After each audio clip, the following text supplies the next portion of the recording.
All right, let's bring in Louisiana Senator John Kennedy, a member of the Senate Budget Committee, as we switch gears and talk about this infrastructure plan that's really not much about infrastructure. It's about $2.2 trillion. And, Senator, I think people are starting to catch on to the fact that this is totally mislabeled, that only between 5 and 20%, depending on what you count as infrastructure, is actually remotely related to infrastructure. Do you think the American people are seeing through it? Yes. They're not morons. And look, President Biden has invited some of my colleagues today to visit the White House to talk about it. And I think that's a great thing. And here's what I hope my colleagues tell President Biden. I hope to say, look, Mr. President, we appreciate the invitation to come over. The White House cookies are great. We've got some questions, though, because this thing you've proposed has more red flags than the Chinese embassy. Number one, show us a list of the projects. We can keep debating what kind of bill this is, but show us a list of the projects you have in mind. You're asking us to get in the van. Show us the candy first. Number two, Mr. President, no offense, but stop the Niagara of lies and tell your staff to stop it. It's embarrassing. We can read the Moody's Analytics report. Tell the truth about this thing. Number three, we get it. We understand that a big part of your plan is the Green New Deal. So we have a fundamental question, Mr. President. Before we go spend another squillion dollars, I think the whole plan costs $2.3 trillion with a $1.7 trillion tax increase. And by the way, a trillion is 1,000 billion. Before we do all of that, tell us how much your Green New Deal is going to lower world temperatures in over what period of time. I mean, that's why we're doing this, right? The climate activists and the Intergovernmental Panel on Climate Change, part of the UN, says that we can only allow world temperatures to rise another 1 degree before we have an environmental apocalypse. That's the theory behind all of this. Okay, tell us how much your plan is going to lower world temperatures. And number four, Mr. President, we respect you, but you have to tell us how many jobs your corporate income tax increase is going to cost America. Yeah. When you tax something, you get less of it. Duh. Our companies compete with every other country in the world for business, given the fact that we live in a global economy and capital is mobile. And any person who has even a casual relationship with the discipline of economics knows that corporations don't pay taxes. People do. Workers pay them in lower wages. Right. Investors pay them in lower returns. We pay them in higher prices.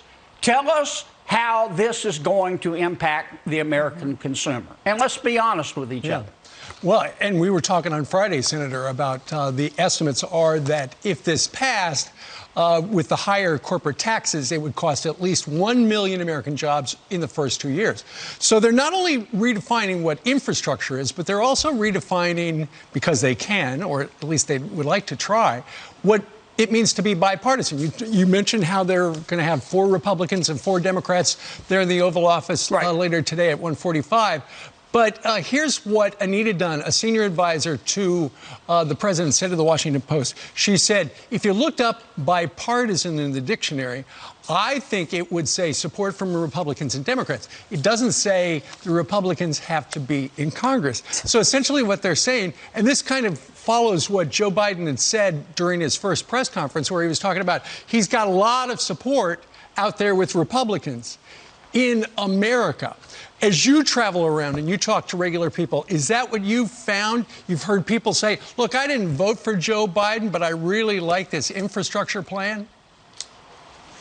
Well, this is what I mean. Stop the Niagara of lies. You know, I mean, this is why the aliens won't talk to us. Just tell the truth. If you believe that statement, you need to go to bed. You're drunk. I mean, the whole point of this meeting today is to try to get Republicans to vote for the bill. Yep. But we've got a lot of questions. The door's open. It's heavy, but the door's open. But the president and his team need to stop the spin and let's just get down to it. And stop implying that there's a free lunch here. There's no free lunch, and you don't get one now. Everything free, somebody had to work for. That much I know about life. So Joe Biden said he was going to form this bipartisan commission. Bipartisan again. Exactly, Yeah. when it comes to the Supreme Court. But when you read the fine print and you really dive into who these folks are that are on the commission, progressives hold a 3-to-1 ratio to conservatives. And out of those conservatives, or out of the whole group, 80% are affiliated with Harvard or Yale. We had Ben Domenech on earlier, and he said if you really look at these conservatives, though, many of them were never Trumpers. So when it comes to court packing, they're going to make the decision. All these folks right here are going to help him come to a decision. But back in the 80s, Joe Biden and some of the liberal justices were against court packing. Watch this. President Roosevelt clearly had the right to send to the United States Senate and the United States Congress a proposal to pack the court. It was totally within his right to do that. He violated no law. He was legalistically absolutely correct, but it was a bonehead idea. It was a terrible, terrible mistake to make. 9 seems to be a good number, and it's been that way for a long time. What I'm trying to do is to make those whose initial instincts may favor important structural change or other similar institutional changes, such as forms of court packing, think long and hard before they embody those changes in law. That's the guy they want to retire. Yeah, Senator, what do you think is going to happen? I mean, the old Joe Biden is different than this new Joe Biden. Well, I can't tell yet whether the president really believes this silliness or he's just trying to appease the wokers. I can tell you the wokers do want to pack the Supreme Court. Their vision for the United States Supreme Court is a lot different from the vision of the American people. They want activist judges. They want judges who will rewrite the United States Constitution, which I'm very fond of, every other Thursday to advance some social agenda that they can never get by the voters. They want activist federal judges who are basically politicians in robes. And they're upset at the fact that the United States Congress just confirmed 3 real, call it like you see it, judges to the Supreme Court, so they want to pack it. I hope President Biden doesn't give in to them.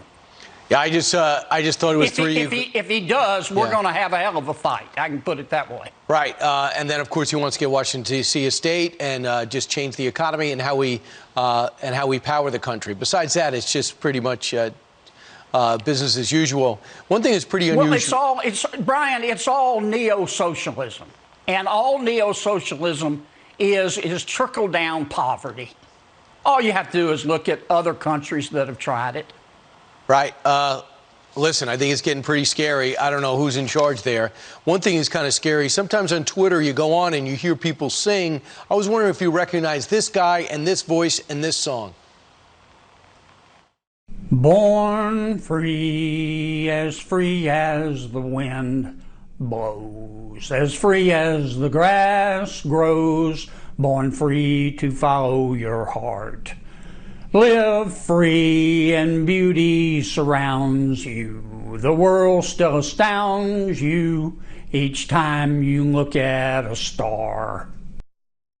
I love it, and we know that Elsa eventually gets let out back into the wild, and we assume lives a great life. What prompted that? Well, just because I can't sing doesn't mean I won't sing. I was trying to get folks' attention. I want my people in Louisiana and the people of America and the people of the world to consider taking the vaccine. You don't have to. It's this is a free country. If you don't like that, I hear North Korea is great this time of year. This is a free country. You don't have to take it. I took it. I think it works. I have 2 brothers who are physicians in whom I have great confidence. They've taken it. They say it works.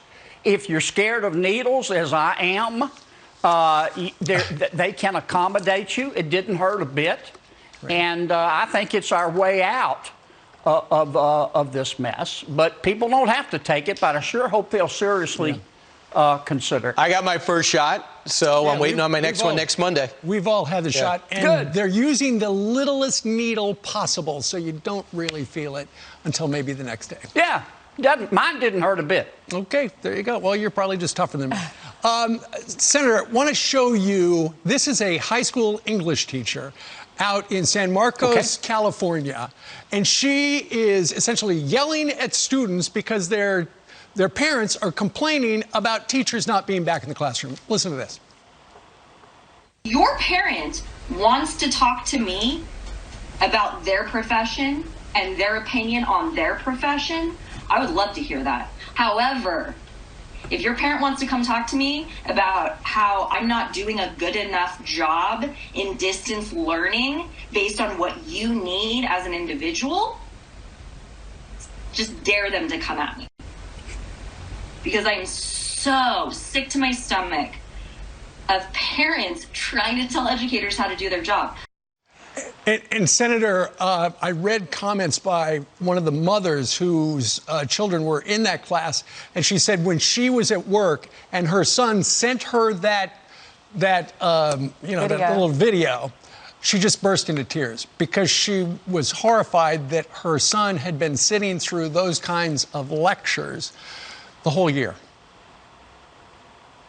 Well, the lady's comments are obviously disappointing. Look, in Louisiana, we've been back in the classroom since August. And you know who did that? Our teachers, our school administrators, our parents, our kids. I'm really proud of that. And we need to get back in the classroom, and I think it can be done safely. Look, I can't list you without looking it up, the first 6 presidents of the United States in proper order, but I will never forget my first, second, third, fourth, fifth, sixth grade teacher. The future of this country is education. It's not the price of oil. It's not the unemployment rate. It's not who the U.S. senator is or who the president is. It's education. And we're going to lose a generation of kids here.